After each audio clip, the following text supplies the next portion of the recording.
पुछगिछ लई विजिलेंस दफ्तर पहुंचे एमएलए वरिंदरमीत पाड़ा नूं डीएसपी ने मारिया सलूट। विजिलेंस दफ्तर च पाड़ा तो हो रही है पुछगिछ। चांदन तो वध जायदाद के मामले च हो रहे ने सवाल जवाब। साबका कांग्रेस एमएलए हरदयाल कंबोज के खिलाफ लुकआउट नोटिस जारी। पत्रकार खुदकुशी मामले च पुलिस नूं इतलाश। पत्रकार ने खुदकुशी तो पहला वीडियो बना के लगाए सी इल्जाम। मूसेवाला कतलकांड च हुण पंजाब दे वड्डे सिंगर्स तो होएगी पुछगिछ। सूत्रों मुताबक बब्बू मान ते मनकीरत औलख तो पंजाब पुलिस जल्द करेगी सवाल जवाब। चंडीगढ़ के सैक्टर 16 हस्पताल की एमरजेंसी च शरेआम गुंडागर्दी। डंडियां दे नाल लैस बदमाशां ने कार सवारां ते कीता हमला। बचण लई कार लैके हस्पताल दे अंदर वड़े।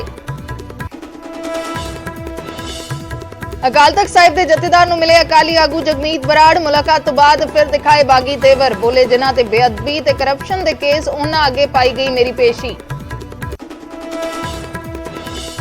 पटना साहिब की सेवा तो हटाए गए जथेदार ज्ञानी इकबाल सिंह अकाल तख्त ते होए पेश। प्रबंधकी बोर्ड के 10 विचों 7 मैंबर भी पहुंचे। पटना साहिब च जथेदार के अहुदे नूं लैके चल रहा विवाद। गन कल्चर ते पुलिस का एक्शन जारी। बठिंडा पुलिस ने महराज पिंड के 20 नौजवानों खिलाफ दर्ज किया मामला। सोशल मीडिया ते हथियारां नाल पाई सी वीडियो। भारत पाकिस्तान बॉर्डर के नेड़े मुड़ ड्रोन वाली साजिश नाकाम। बीएसएफ ने तरनतारन के सरहदी पिंड कालिया च डिग्या ड्रोन। 2.5 किलो हैरोइन भी की बरामद। बरनाला च धुंध करके वापरिया भयानक हादसा। एक तो बाद एक आपस च वजियां 8 गड्डियां। गड्डियां नूं पहुंचा नुकसान। 8 बकरियां मरियां।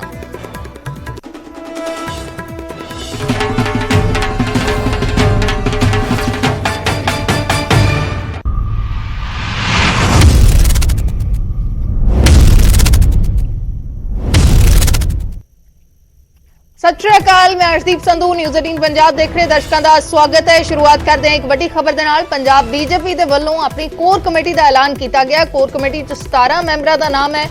कांग्रेस छड्ड के बीजेपी च शामिल हुए लीडरां दे भी नाम ने जिन्होंने कोर कमेटी च शामिल किया गया। Captain Amarinder, Sunil Jakhar core committee दे विच शामिल किए गए ने। राणा गुरमीत सोढी ते फतेहजंग बाजवा का भी कोर कमेटी च नाम है। तीक्ष्ण सूद, विजय सांपला, श्वेत मलिक का भी नाम शामिल है। भाजपा ने 9 मैंबरी फाइनेंस कमेटी का भी ऐलान किया है। तो पंजाब बीजेपी के वलों कोर कमेटी का ऐलान किया गया है। तो इस कोर कमेटी के विच पिछले दिनी कांग्रेस छड्ड के बीजेपी के विच शामिल हुए लीडरां दे भी नाम ने। कैप्टन अमरिंदर सिंह पंजाब बीजेपी की कोर कमेटी का हिस्सा ने।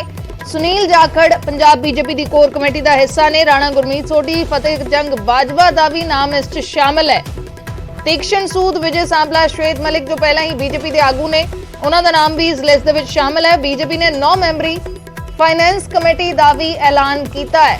पिछले दिनी बीजेपी के वलों पंजाब टीम का ऐलान किया गया सी। उस दे विच भी कई सारे उन्हां आगुआं दे नाम शामिल सी। उन्हां आगुआं नूं अहुदे दिते गए सी जो कांग्रेस छड्ड के पिछले दिनी बीजेपी दे विच शामिल हुए सी। ते हुण बीजेपी ने कोर कमेटी का ऐलान किया है पंजाब दे लई, जिस दे विच कैप्टन अमरिंदर सिंह, सुनील जाखड़, फतेहजंग बाजवा, राणा गुरमीत सोढी नूं थां मिली है।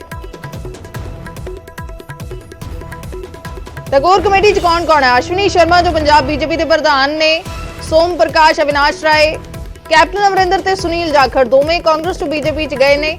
राणा गुरमीत सोढी, फतेहजंग बाजवा पिछले दिनी बीजेपी च शामिल हुए। तीक्ष्ण सूद, विजय सांपला, श्वेत मलिक भी कोर कमेटी दे विच शामिल ने।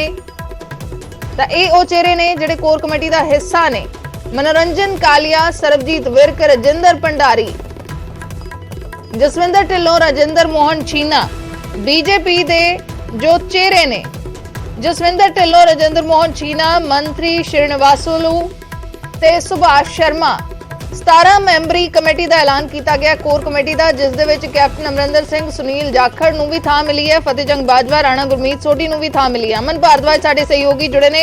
अमन, की कुछ पूरी जानकारी? फाइनेंस कमेटी का भी ऐलान किया है। पिछले दिनी कांग्रेस छड्ड के बीजेपी दे विच बहुत सारे आगू शामिल हुए, खास करके चोणां तो पहला शामिल हुए, उस तो बाद भी शामिल हुए। किते ना किते अहम अहुदे उन्हां नूं मिलदे हुण नजर आ रहे ने, या अहम जगह बीजेपी च दित्ती जा रही है। साफ तौर से क्योंकि अर्शदीप जदों भाजपा च कोई भी ज्वाइनिंग होंदी है, चाहे वो पंजाब च किसी भी सूबे च, तो एक उम्मीद जरूर उत्थे दे लीडरां नूं हुंदी है कि कोई थां ਭਾਜਪਾ 'ਚ ਮਿਲੇਗੀ, ਕਿਉਂਕਿ ਸਰਕਾਰ ਕੇਂਦਰ 'ਚ ਹੈਗੀ ਹੈ। ਤਾਂ ਉਹੀ ਉਮੀਦ ਜਿਹੜੇ ਕਾਂਗਰਸ ਛੱਡ ਕੇ, ਚਾਹੇ ਉਹ ਕੋਈ ਸਾਬਕਾ ਮੰਤਰੀ ਹੈ, ਚਾਹੇ ਸਟੇਟ ਲੈਵਲ ਦਾ ਲੀਡਰ ਹੈ, ਉਹੀ ਉਮੀਦ ਉਹਨਾਂ ਨੂੰ ਵੀ ਨਜ਼ਰ ਆਈ ਸੀ। ਤਾਂ ਹੁਣ ਵੀ ਜਦੋਂ ਜਿਹੜਾ 2 ਤੋਂ 3 ਦਿਨ ਪਹਿਲਾਂ ਸਟਰਕਚਰਲ ਲਿਸਟ ਜਿਹੜੀ ਜਾਰੀ ਹੋਈ, ਜਿਸ 'ਚ ਪਾਰਟੀ ਦੇ ਸੈਕਟਰੀ, ਜਨਰਲ ਸੈਕਟਰੀ ਅਹੁਦੇ ਐਲਾਨੇ ਗਏ, ਵਾਈਸ ਪ੍ਰੈਜ਼ੀਡੈਂਟ ਬਣਾਏ ਗਏ, ਉਹਨਾਂ 'ਚ ਕਈ ਅਜਿਹੇ ਲੀਡਰ ਸੀ ਜਿਨ੍ਹਾਂ ਨੂੰ ਫਿੱਟ ਕੀਤਾ ਗਿਆ। ਔਰ ਪਾਰਟੀ ਨੇ ਕਿਤੇ ਨਾ ਕਿਤੇ ਐਨਾਲਾਈਜ਼ ਕਰਕੇ ਕਿ ਆਉਣ ਵਾਲੇ ਸਮੇਂ 'ਚ ਜਿਹੜੀ 2024 ਦੀਆਂ ਲੋਕ ਸਭਾ ਚੋਣਾਂ ਹੈ, ਤਾਂ ਉਸ ਲਈ ਕਿਹੜੇ ਹਲਕੇ ਦਾ, ਕਿਹੜੇ ਏਰੀਏ ਦੇ, ਮਾਝੇ, ਮਾਲਵਾ, ਦੁਆਬਾ, ਪੂਰੀ ਉਹ ਲਿਸਟ ਐਨਾਲਾਈਜ਼ ਕਰਕੇ ਕਿਸ ਦਾ ਕਿਵੇਂ ਦਾ ਐਕਸਪੀਰੀਅੰਸ ਹੈ, ਉਹਨਾਂ ਲੀਡਰਾਂ ਨੂੰ ਫਿੱਟ ਕੀਤਾ ਹੈ। ਚਾਹੇ ਉਹ ਭਾਜਪਾ ਦੇ ਹੀ ਸੀਗੇ, ਚਾਹੇ ਉਹ ਦੂਜੀ ਪਾਰਟੀਆਂ ਤੋਂ ਆ ਕੇ ਭਾਜਪਾ 'ਚ ਸ਼ਾਮਲ ਹੋਏ ਨੇ। ਔਰ ਅੱਜ ਦੀ ਇਹ 3 ਮੁੱਖ ਤੌਰ ਤੇ ਲਿਸਟਾਂ ਨੇ, ਜਿਸ 'ਚ ਕੋਰ ਕਮੇਟੀ 17 ਮੈਂਬਰੀ, ਜਿਨ੍ਹਾਂ ਨਾਮਾਂ ਦਾ ਤੁਸੀਂ ਜ਼ਿਕਰ ਕੀਤਾ, ਉਹ 17 ਨਾਮ, ਔਰ ਉਸ ਤੋਂ ਇਲਾਵਾ ਸਪੈਸ਼ਲ ਇਨਵਾਈਟੀਜ਼ ਨੇ ਜਿਹੜੇ 6 ਜਣੇ ਨੇ, ਜਿਨ੍ਹਾਂ 'ਚ ਸੁਦਾਨ ਸਿੰਘ, ਤਰੁਣ ਚੁੱਗ, ਇਕਬਾਲ ਸਿੰਘ ਲਾਲਪੁਰਾ, ਵਿਜੇ ਰੂਪਾਣੀ, ਨਰਿੰਦਰ ਰੈਣਾ ਅਤੇ ਜਿਹੜੇ ਪੂਰੇ ਪੰਜਾਬ ਦੇ ਜਿੰਨੇ ਮਹਾਮੰਤਰੀ ਨੇ, ਉਹ ਜਨਰਲ ਸੈਕਟਰੀ ਜਿਹਨਾਂ ਨੂੰ ਆਪਾਂ ਕਹਿੰਦੇ ਆ, ਉਹ ਸਪੈਸ਼ਲ ਇਨਵਾਈਟੀਜ਼ ਨੇ। ਇਸ ਤੋਂ ਇਲਾਵਾ ਫਾਈਨੈਂਸ ਕਮੇਟੀ ਇੱਕ ਬਣਾਈ ਗਈ ਹੈ, ਜਿਸ 'ਚ 9 ਜਣੇ ਨੇ, ਮਨੋਰੰਜਨ ਕਾਲੀਆ, ਸੁਨੀਲ ਜਾਖੜ, ਤਿਕਸ਼ਨ ਸੂਦ, ਅਰਵਿੰਦ ਖੰਨਾ, ਸਰਬਜੀਤ ਸਿੰਘ ਮੱਕੜ, ਸਰੂਪ ਚੰਦ ਸਿੰਗਲਾ, ਪ੍ਰਵੀਨ ਬੰਸਲ, ਸੰਜੀਵ ਖੰਨਾ ਤੇ ਗੁਰਦੇਵ ਸ਼ਰਮਾ। ਇਹ 9 ਜਣੇ ਨੇ ਜੋ ਫਾਈਨੈਂਸ ਕਮੇਟੀ 'ਚ ਨੇ। ਔਰ ਇੱਕ ਚੀਜ਼ ਅਸੀਂ ਵੇਖਣ ਵਾਲੀ ਹੈ ਕਿ ਸੁਨੀਲ ਜਾਖੜ ਅਤੇ ਜਿਨ੍ਹਾਂ ਨੂੰ ਸੈਂਟਰ ਨੇ ਥਾਂ ਦਿੱਤੀ ਹੈ ਜਾਂ ਜੁਆਇਨ ਕਰਵਾਇਆ ਸੀ, ਉਹਨਾਂ ਨੂੰ ਵੀ ਪੰਜਾਬ ਲੈਵਲ ਤੇ ਇਨ ਲਿਸਟਾਂ ਦੇ ਅੰਦਰ ਸ਼ਾਮਲ ਕੀਤਾ ਜਾ ਰਿਹਾ। ਇੱਕ ਨਾਮ ਮਿਸਿੰਗ ਜ਼ਰੂਰ ਹੈ, ਸਾਬਕਾ ਮੰਤਰੀ ਬਲਬੀਰ ਸਿੰਘ ਸਿੱਧੂ ਦਾ। ਬਲਬੀਰ ਸਿੰਘ ਸਿੱਧੂ ਨੂੰ ਨਾ 2-3 ਪਹਿਲਾਂ ਜਿਹੜੀ ਲਿਸਟਾਂ ਜਾਰੀ ਹੋਈਆਂ ਉੱਥੇ ਥਾਂ ਮਿਲੀ, ਔਰ ਨਾ ਇਹਨਾਂ ਲਿਸਟਾਂ 'ਚ ਨਾ ਹੈ। ਤਾਂ ਔਰ ਸੁੰਦਰ ਸ਼ਾਮ ਅਰੋੜਾ ਨੇ ਵੀ ਭਾਜਪਾ ਜੁਆਇਨ ਕੀਤੀ ਸੀ, ਲੇਕਿਨ ਵਿਜੀਲੈਂਸ ਦੀ ਜਿਹੜੇ ਕਾਰਵਾਈ ਜਿਸ ਤਰੀਕੇ ਦੇ ਨਾਲ ਚੱਲ ਰਹੀ ਹੈ, ਸ਼ਾਇਦ ਹੋ ਸਕਦਾ ਉਸ ਕਰਕੇ ਕੋਈ ਥਾਂ ਪਾਰਟੀ ਨੇ ਨਹੀਂ ਦਿੱਤੀ ਹੈ, ਲਿਸਟ 'ਚ ਨਾਮ ਜਿਹੜਾ ਹੈ ਉਹ ਸ਼ਾਮਲ ਨਹੀਂ ਕੀਤਾ। ਲੇਕਿਨ ਬਲਬੀਰ ਸਿੱਧੂ ਕਿਤੇ ਉਮੀਦ ਰੱਖ ਰਹੇ ਨੇ, ਕਿਉਂਕਿ ਵਾਈ ਸਿਕਿਉਰਿਟੀ ਵੀ ਜਿਹੜੀ ਹੈ ਉਹ ਬਲਬੀਰ ਸਿੱਧੂ ਨੂੰ ਦਿੱਤੀ ਹੈ। ਪਰ ਇਹ ਲਿਸਟਾਂ ਜਿਹੜੀਆਂ ਨੇ ਉਹ ਅੱਜ ਜਾਰੀ ਕੀਤੀਆਂ ਗਈਆਂ ਨੇ ਪ੍ਰਧਾਨ ਅਸ਼ਵਨੀ ਸ਼ਰਮਾ ਵੱਲੋਂ, ਔਰ ਜੀਵਨ ਗੁਪਤਾ ਜੋ ਜਨਰਲ ਸੈਕਟਰੀ ਨੇ, ਉਹਨਾਂ ਵੱਲੋਂ ਇਸ ਦਾ ਐਲਾਨ ਜਿਹੜਾ ਹੈ ਲਿਸਟਾਂ ਦਾ ਹੋਇਆ ਹੈ। ਔਰ 2024 ਲੋਕ ਸਭਾ, ਪੰਜਾਬ ਦੇ ਜਿਹੜੇ ਨਗਰ ਨਿਗਮ ਦੇ ਚੋਣਾਂ ਨੇ, ਉਸ ਬਾਬਤ ਅਤੇ 2027 ਵਿਧਾਨ ਸਭਾ ਬਾਬਤ ਵੀ ਇਹ ਪਾਰਟੀ ਸਟਰਕਚਰ ਜਿਹੜਾ ਹੈ ਉਹ ਤਿਆਰ ਕੀਤਾ ਜਾ ਰਿਹਾ ਹੈ। ਔਰ ਬੀਜੇਪੀ ਲੀਡਰਸ ਦਾ ਇਹ ਕਹਿਣਾ ਹੈ ਕਿ ਉਸ ਬਾਬਤ ਕਿੱਥੇ ਕਿਸ ਨੂੰ ਥਾਂ ਮਿਲਣੀ ਹੈ, ਕੌਣ ਫਰੰਟ ਫੁੱਟ ਤੇ ਲੜੇਗਾ, ਕੌਣ ਬੈਕ ਐਂਡ ਤੇ ਪਾਰਟੀ ਸਟਰਕਚਰ ਨੂੰ ਮਜ਼ਬੂਤ ਕਰੇਗਾ, ਇਸ ਸਭ ਬਾਬਤ ਚਰਚਾ ਕਰਕੇ, ਐਨਾਲਾਈਜ਼ ਕਰਕੇ, ਇਹ ਲਿਸਟਾਂ ਕਰਕੇ ਅਹੁਦੇ ਜਿਹੜੇ ਹੈ ਉਹ ਅਸਤਿਤਵ ਤੇ ਉਹ ਲਿਸਟਾਂ ਇਹ ਹੋਈ ਹੈ। ਕੋਰ ਕਮੇਟੀ ਜਿਹੜੀ ਹੈ ਉਹ ਬਣਾ ਦਿੱਤੀ ਗਈ ਹੈ। ਜੀ ਸ਼ੁਕਰੀਆ ਅਮਨ ਪੂਰੀ ਜਾਣਕਾਰੀ ਦੇ ਲਈ। ਤਾਂ ਕੋਰ ਕਮੇਟੀ ਦਾ ਐਲਾਨ ਕੀਤਾ ਹੈ, ਸਾਬਕਾ ਕਾਂਗਰਸੀਆਂ ਨੂੰ ਵੀ ਇਸ ਕੋਰ ਕਮੇਟੀ ਦੇ ਵਿੱਚ ਥਾਂ ਦਿੱਤੀ ਹੈ ਬੀਜੇਪੀ ਨੇ। ਕੈਪਟਨ ਅਮਰਿੰਦਰ ਸਿੰਘ, ਸੁਨੀਲ ਜਾਖੜ, ਫਤਿਹਜੰਗ ਬਾਜਵਾ, ਰਾਣਾ ਗੁਰਮੀਤ ਸੋਢੀ ਨੂੰ ਇਸ ਕੋਰ ਕਮੇਟੀ 'ਚ ਜਗ੍ਹਾ ਮਿਲੀ ਹੈ। ਲੇਕਿਨ ਜਿਵੇਂ ਸਾਡੇ ਸਹਿਯੋਗੀ ਅਮਨ ਜਾਣਕਾਰੀ ਦੇ ਰਹੇ ਸੀ ਕਿ ਇਸ ਤੋਂ ਪਹਿਲਾਂ ਜਿਹੜੀ ਪੰਜਾਬ ਦੇ ਲਈ ਟੀਮ ਐਲਾਨੀ ਗਈ ਸੀ ਬੀਜੇਪੀ ਦੇ ਵੱਲੋਂ, ਬਲਬੀਰ ਸਿੰਘ ਸਿੱਧੂ ਸਾਬਕਾ ਕਾਂਗਰਸੀ ਮੰਤਰੀ ਰਹੇ ਨੇ, ਲੇਕਿਨ ਹੁਣ ਬੀਜੇਪੀ ਦਾ ਹਿੱਸਾ ਨੇ, ਉਹਨਾਂ ਨੂੰ ਉਸ ਦੇ ਵਿੱਚ ਵੀ ਜਗ੍ਹਾ ਨਹੀਂ ਮਿਲੀ ਤੇ ਇਸ ਕੋਰ ਕਮੇਟੀ ਦੇ ਵਿੱਚ ਵੀ ਜਗ੍ਹਾ ਨਹੀਂ ਮਿਲੀ। ਤਾਂ ਕੀ ਕੋਈ ਹੋਰ ਅਹੁਦਾ ਉਹਨਾਂ ਨੂੰ ਦਿੱਤਾ ਜਾਂਦਾ ਹੈ, ਇਸ ਤੇ ਸਵਾਲ ਜ਼ਰੂਰ ਬਣਿਆ ਹੋਇਆ ਹੈ। ਲੇਕਿਨ ਕਈ ਸਾਰੇ ਵੱਡੇ ਚਿਹਰਿਆਂ ਨੂੰ ਬੀਜੇਪੀ ਨੇ ਕੋਰ ਕਮੇਟੀ 'ਚ ਥਾਂ ਦਿੱਤੀ ਹੈ।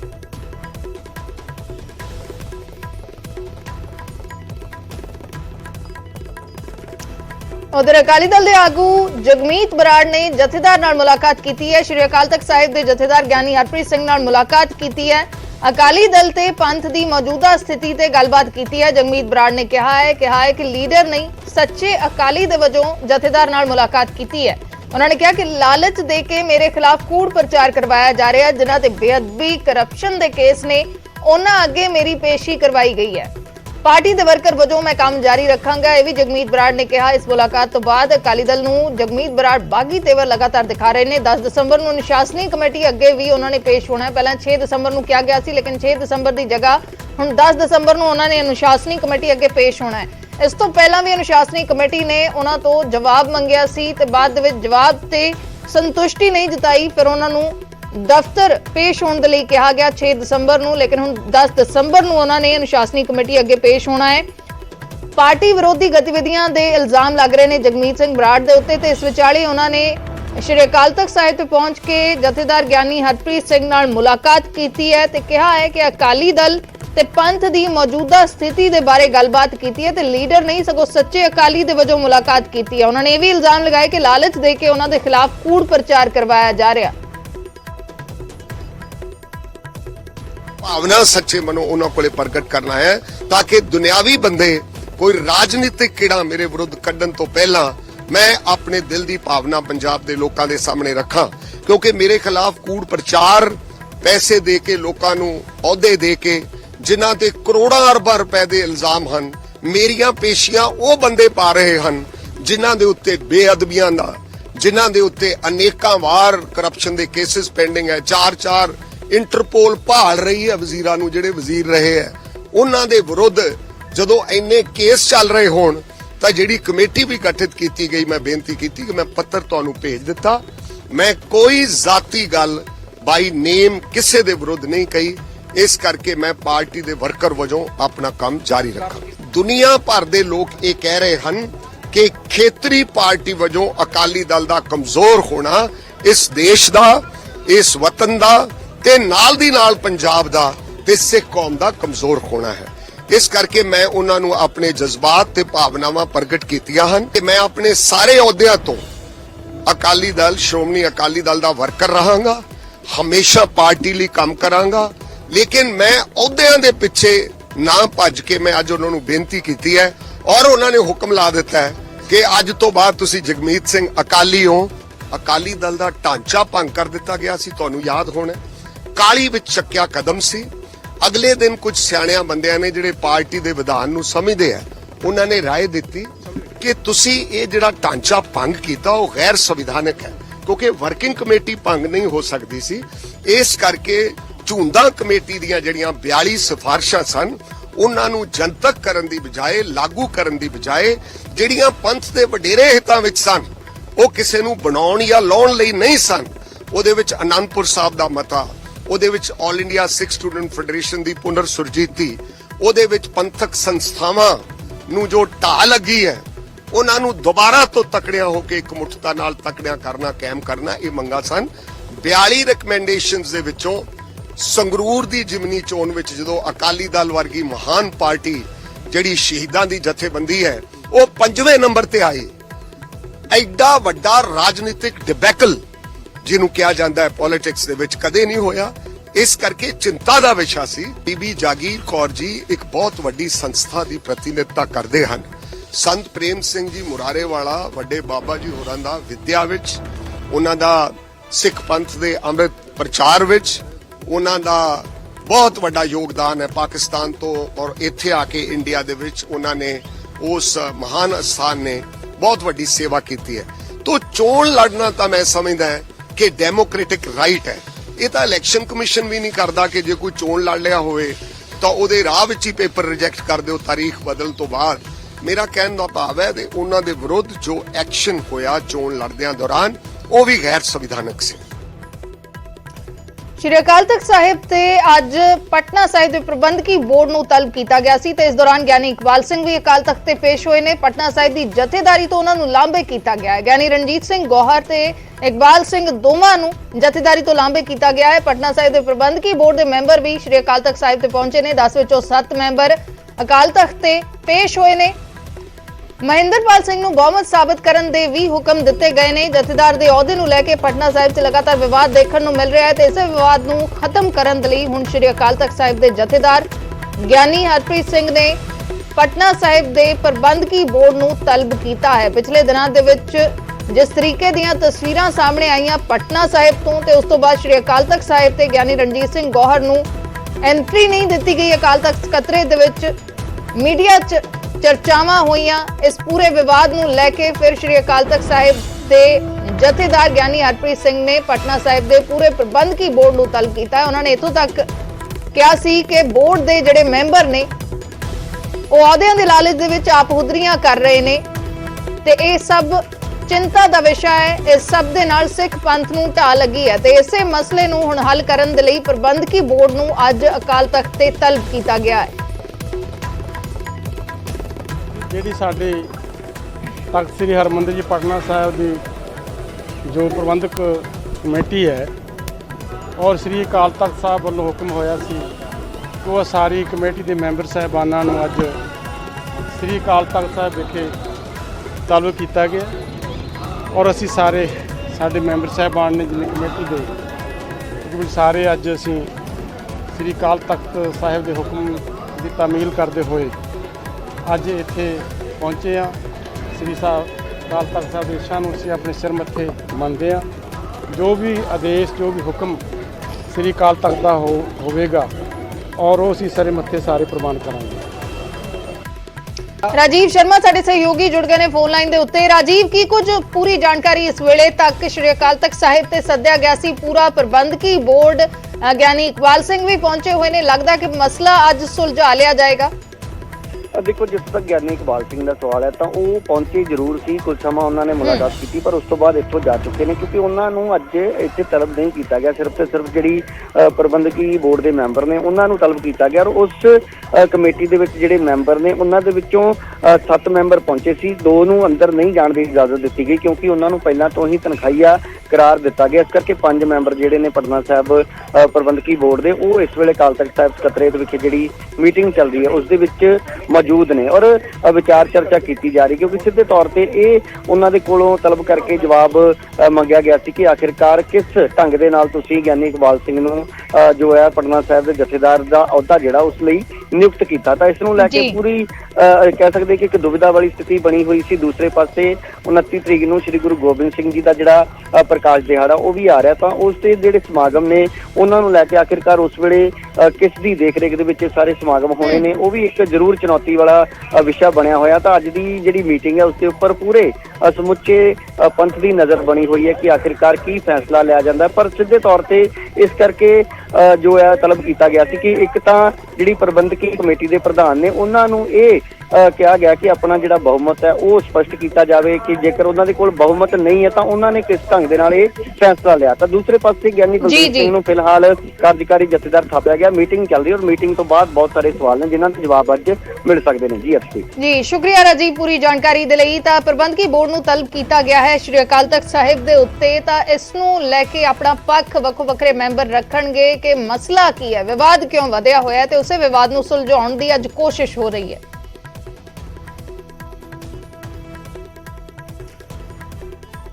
उधर विजिलेंस दफ्तर दे विच पुछगिछ दे लई पहुंचे विधायक बरिंदरमीत पाड़ा नूं डीएसपी निर्मल सिंह ने सैल्यूट मारिया है, सलामी दित्ती है। विजिलेंस दफ्तर दे विच पाड़ा पुछगिछ दे लई पहुंचे सी, उन्हां तो आमदन तो वध जायदाद दे मामले च पुछगिछ होनी सी, लेकिन इस दौरान जदों पहुंचदे ने तां डीएसपी निर्मल सिंह उन्हां नूं सैल्यूट करदे ने, उन्हां नूं सलामी दिंदे ने। गुरदासपुर तो कांग्रेस दे विधायक ने बरिंदरमीत पाड़ा आमदन तो वध जायदाद के मामले च पुछगिछ उन्हां तो हो रही है विजिलेंस दफ्तर दे विच, ते उसे विजिलेंस दफ्तर दे विच तैनात डीएसपी दे वल्लों सैल्यूट मारिया जाता है। बिशंबर बिट्टू साडे सहयोगी जुड़ गए ने फोन लाइन ते। बिशंबर, किवें देखिया जावे जदों पुछगिछ होनी है, आमदन तो वध जायदाद का मामला है या कोई भी मामला होवे, जदों पुछगिछ दे लई सद्दिया गया है ते उत्थे ही एक अधिकारी दे वल्लों सलामी दित्ती जांदी है?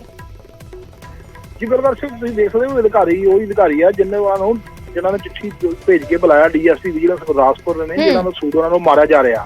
लेकिन इस चीज़ का सवाल उठाए जा रहे मीडिया वालों भी, ये जो अधिकारी ने जो जांच वास्ते खुद उन्होंने बुला रहे हैं तो वही उन्होंने एक सूट मारे। सूट मारने का प्रोटोकॉल हो सकता है भी एमएलए ने सूट मारना बनना, लेकिन इस जांच शामिल होना है, इस करके उन्होंने सूट मारना, इस करके सवाल उठ रहे हैं भी वो जो अधिकारी जांच कर रहे हैं वो सूट मार रहे हैं। उस तो बाद उन्होंने जांच अंदर जारी है, जांच जो अंदर विजिलेंस होर भी अधिकारी जो एसएसपी विजिलेंस बरिंदर सिंह जी वही पहुंचे हुए हैं। उस तो अलावा होर भी विजिलेंस अधिकारी पुछगिछ कर रहे हैं। फिलहाल सारे मतलब नीचे अजे तक कोई उतों कोई मतलब ब्रीफिंग करने वास्ते नहीं आया, लेकिन फिलहाल जी जांच लगातार जारी है। लेकिन सूट का जो विषय लगातार चर्चा विषय बनया है, जांच अधिकारी सूट मारने की जांच किस बने हो सकती है, इस करके ये भी एक चर्चा का विषय है। जी शुक्रिया बिशंबर पूरी जानकारी दे लई। तां जिस अधिकारी ने सद्दिया सी पुछगिछ दे लई उसे अधिकारी दे वल्लों पहुंचण ते बरिंदरमीत पाड़ा नूं सैल्यूट मारिया गया, जिस नूं लैके सवाल उठ रहे ने।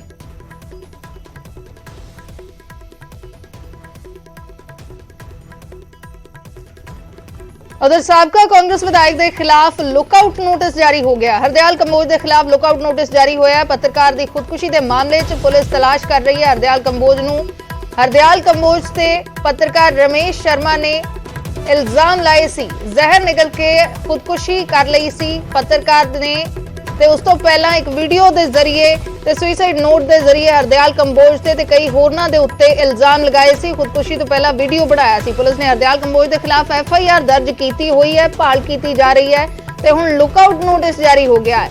पंकज कपाही साडे सहयोगी जुड़े ने। पंकज, की कुछ पूरी जानकारी तुहाडे कोल?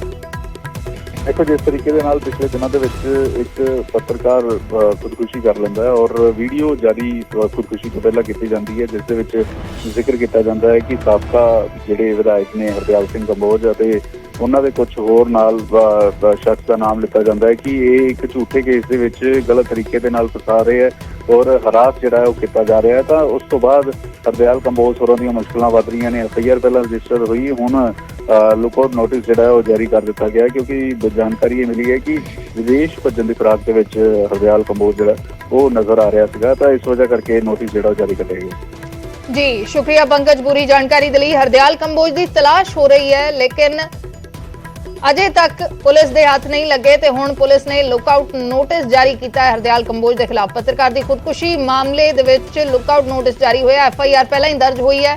ਪੱਤਰਕਾਰ ਦੇ ਵੱਲੋਂ ਖੁਦਕੁਸ਼ੀ ਕਰ ਲਈ ਗਈ ਸੀ ਰਾਜਪੁਰਾ ਦੇ ਵਿੱਚ ਤੇ ਉਹਨਾਂ ਦੇ ਵੱਲੋਂ ਇੱਕ ਵੀਡੀਓ ਬਣਾ ਕੇ ਖੁਦਕੁਸ਼ੀ ਤੋਂ ਪਹਿਲਾਂ ਹਰਦਿਆਲ ਕੰਬੋਜ ਸਣੇ ਕਈਆਂ ਤੇ ਇਲਜ਼ਾਮ ਲਗਾਏ ਗਏ ਸੀ।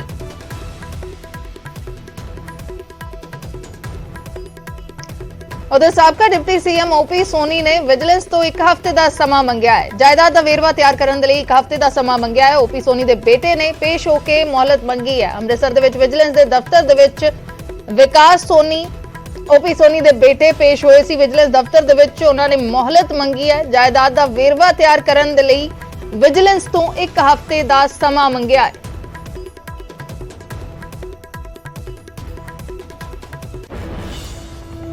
ਦੇਤੀ ਉਹਨਾਂ ਨੇ ਟਾਈਮ ਐਕਸਟੈਂਡ ਕਰਨ ਵਾਸਤੇ, ਪਰ ਇਹਨਾਂ ਤੇ ਮੈਂ ਨਹੀਂ ਕਰ ਸਕਦਾ। ਸਰ ਫਿਜ਼ੀਕਲੀ ਅਪੀਅਰੈਂਸ ਸੋਨੀ ਸਾਹਿਬ ਦੀ ਜਿਹੜੀ ਸੀਗੀ ਅੱਜ ਜ਼ਰੂਰੀ ਸੀਗੀ ਕਿ ਨਹੀਂ? ਫਿਜ਼ੀਕਲ ਅਪੀਅਰੈਂਸ ਜਿਹੜੀ ਸੀਗੀ ਮੈਂ ਕੋਈ ਕਮੈਂਟ ਨਹੀਂ ਕਰਨਾ ਚਾਹੀਦਾ। ਠੀਕ ਹੈ, ਜਿਹੜੀ ਵਿਜੀਲੈਂਸ ਇਨਕੁਆਇਰੀ ਸੋਨੀ ਸਾਹਿਬ ਤੇ ਚੱਲ ਰਹੀ ਹੈ, ਅਸੀਂ ਉਹਦੇ ਤੇ ਪੂਰਾ ਜਿਹੜੀ ਵਿਜੀਲੈਂਸ ਇਨਕੁਆਇਰੀ ਚੱਲ ਰਹੀ ਹੈ ਅਸੀਂ ਉਹਦੇ ਤੇ ਪੂਰਾ ਕੋਆਪਰੇਟ ਕਰ ਰਹੇ ਹਾਂ ਔਰ ਜੋ ਸਾਨੂੰ ਕਿਹਾ ਗਿਆ ਸੀ ਅੱਜ ਦੀ ਡੇਟ ਸੀ, ਸਾਡੇ ਕੋਲ ਜਿਹੜੇ ਇਹਨਾਂ ਨੇ ਡਾਕੂਮੈਂਟ ਮੰਗੇ ਨੇ ਉਹਨੂੰ ਥੋੜਾ ਜਿਹਾ ਸਮਾਂ ਲੱਗ ਰਿਹਾ ਸੀ ਉਹਨੂੰ ਇਕੱਠੇ ਕਰ ਰਹੇ ਕਿਉਂਕਿ ਪੁਰਾਣੇ ਕੋਈ ਡਾਕੂਮੈਂਟ ਹੁੰਦੇ ਜਿਨ੍ਹਾਂ ਨੂੰ ਕਢਾਉਣ 'ਚ ਟਾਈਮ ਲੱਗਦਾ, ਉਹਦੇ ਵਾਸਤੇ ਅੱਜ ਅਸੀਂ ਇਹਨਾਂ ਕੋਲ ਟਾਈਮ ਮੰਗਿਆ। ਇੱਕ ਛੋਟੇ ਜਿਹੇ ਬ੍ਰੇਕ ਦੇ ਲਈ ਰੁਕਦੇ ਹਾਂ।